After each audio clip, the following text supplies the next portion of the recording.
साल 1764 के युद्ध में मिली जीत ने ईस्ट इंडिया कंपनी के लिए अवसरों के नए द्वार खोल दिए। उत्तर भारत के सबसे समृद्ध क्षेत्र बंगाल प्रांत में अपनी पैठ जमाने के बाद ईस्ट इंडिया कंपनी ने दक्षिण भारत का रुख किया। यूँ तो साल 1639 में कंपनी ने मद्रास पट्टनम में अपनी फैक्ट्री स्थापित कर ली थी, लेकिन समृद्ध मालाबार तट की पहुंच से दूर थे, जहां से व्यापार की जड़ें निकलती थी। और साल 1765 में हुए इलाहाबाद की संधि ने भारत में ब्रिटिश प्रशासन का मार्ग प्रशस्त किया। इसलिए उन्होंने धीरे धीरे अपने कदम मैसूर की ओर बढ़ाए, लेकिन मैसूर की राहें इतनी आसान नहीं थीं। साल 1761 में हैदर अली ने मैसूर की गद्दी संभाली और फ्रांसीसी सेना की सहायता से अपनी सेना में पश्चिमी ढंग से प्रशिक्षण की शुरुआत की। अपने उत्कृष्ट सैन्य कौशल के साथ उन्होंने निज़ाम की सेना एवं मराठों को पराजित कर दिया और वर्ष 1761 से 63 में डोडबल्लालपुर, सेरा, बैदनूर व होसकोटे पर कब्जा कर लिया तथा समस्याएं उत्पन्न करने वाले दक्षिण भारत के पॉलीगारों को अपने अधीन कर लिया। गौरतलब है कि विजयनगर साम्राज्य के समय से ही दक्षिणी भारत के कुछ हिस्सों में पॉलीगारों अथवा पलक्कड़ों को सैन्य प्रमुख एवं प्रशासन संचालकों के रूप में नियुक्त किया जाता था। वे काश्तकारों से कर भी वसूलते थे। बहरहाल दूसरी तरफ अपनी पराजय से उभरते हुए माधवराव के अधीन मराठों ने मैसूर पर आक्रमण किया एवं वर्ष 1764, 1766 और 1771 में हैदर अली को पराजित किया।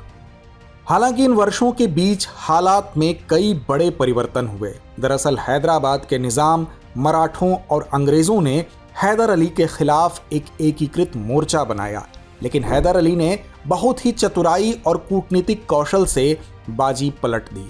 उन्होंने मराठों को तटस्थता बनाए रखने के लिए पैसे दिए और जीते हुए इलाकों को साझा करने का वादा करके निज़ाम को अपना सहयोगी बना लिया और साथ ही निज़ाम के साथ मिलकर आरकाट के नवाब पर हमला बोल दिया।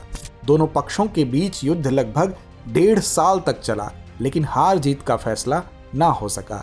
ऐसे में हैदर अली ने हालातों को समझते हुए मद्रास पर धावा बोल दिया और हैदर अली की इस चाल से अंग्रेज दंग रह गए। मद्रास में उभरते भयावह परिस्थितियों के कारण अंग्रेजों और हैदर अली के बीच 4 अप्रैल 1769 को मद्रास की संधि की गई। इस संधि में कैदियों के आदान प्रदान और विजित क्षेत्रों की वापसी के प्रावधान शामिल थे। साथ ही हैदर अली ने किसी अन्य शक्ति द्वारा आक्रमण की स्थिति में अंग्रेजी सहायता का वादा भी हासिल किया।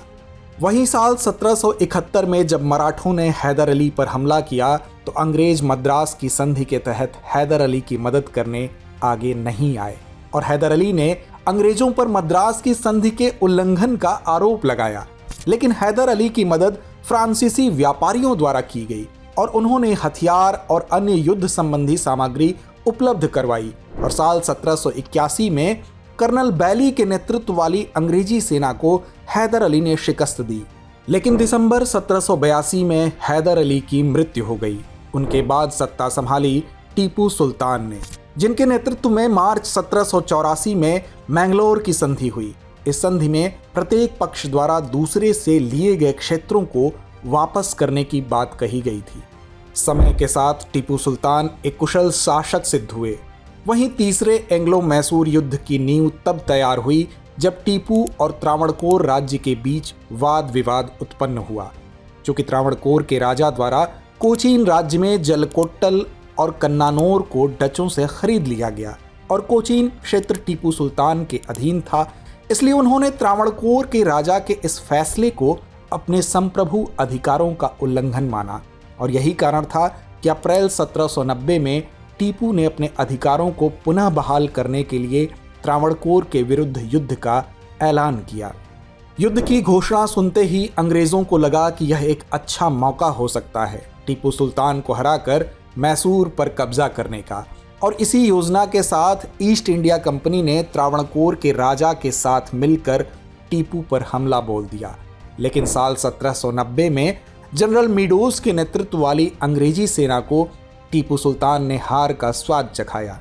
वहीं 1791 में जनरल कॉर्नवालिस ने नेतृत्व संभाला और अंबूर वेल्लोर से एक बड़ी सेना को लेकर बेंगलौर पहुंचे। फिर वहां से वे श्रीरंगपट्टम की ओर बढ़े। फिर मराठों और निजाम के समर्थन से अंग्रेजों ने श्रीरंगपट्टम पर दूसरा हमला किया।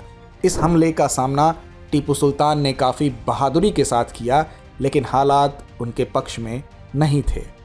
नतीजन श्रीरंगपट्टम की संधि के तहत उन्हें भारी परिणाम भुगतने पड़े। 1792 में श्रीरंगपट्टम की संधि के तहत विजयी दलों ने मैसूर के लगभग आधे क्षेत्र पर अधिकार कर लिया। इस संधि के बाद टीपू सुल्तान ने साल 1792 से 1799 तक की अवधि का उपयोग अपनी क्षति से उबरने के लिए किया। साल 1798 में जनरल जॉन शोर के स्थान पर लॉर्ड वेलेस्ली भारत के नए गवर्नर जनरल बने। साम्राज्यवादी महत्वाकांक्षाओं से ग्रस्त लॉर्ड वेलेस्ली को टीपू के फ्रांसीसियों के साथ प्रगाढ़ होते रिश्ते चुभने लगे थे और एक बार फिर टीपू सुल्तान और अंग्रेजों के बीच युद्ध के हालात बने और 17 अप्रैल 1799 को आरंभ हुए युद्ध का अंत 4 मई 1799 को श्रीरंगपट्टनम के पतन के साथ हुआ। अंग्रेजों ने मैसूर का नया महाराजा कृष्णराज तृतीय को चुना और उस पर सहायक संधि प्रणाली लागू कर दी। 19वीं सदी की शुरुआत के साथ ही अब संपूर्ण तौर पर ईस्ट इंडिया कंपनी एक व्यापारिक कंपनी से बढ़कर शासक कंपनी बन चुकी थी। देश के समृद्ध क्षेत्र में अपना आधिपत्य जमाने के बाद अंग्रेजों ने फिर कुटिल चाल चली। ईस्ट इंडिया कंपनी ने देश की शासन व्यवस्था में बड़े बदलाव किए और इन्हीं बदलावों से जली राष्ट्रभक्ति की लौ। तो दोस्तों, जानेंगे ये घटनाक्रम आज़ादी के अगले भाग में। जय हिंद। डियर व्यूअर्स, अपने एग्जाम की तैयारी को और बेहतर करने के लिए हमारे चैनल को लाइक, शेयर और सब्सक्राइब करना न भूलें।